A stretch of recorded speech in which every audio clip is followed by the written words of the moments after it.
How to create a post on X, previously known as Twitter. Hello everyone, welcome to Tech Talks. To create a post on X, open your X app.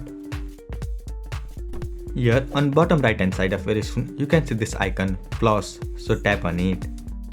And then you will see all these options. So on bottom of your screen, you can see this icon post, so tap on it. Now write a caption to your post.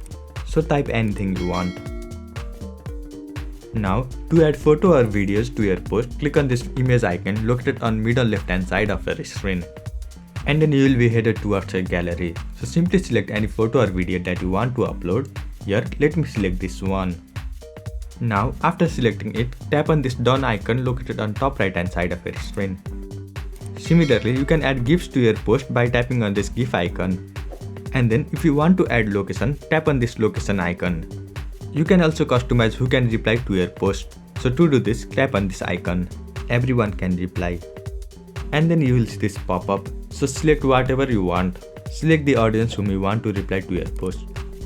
And then simply go back.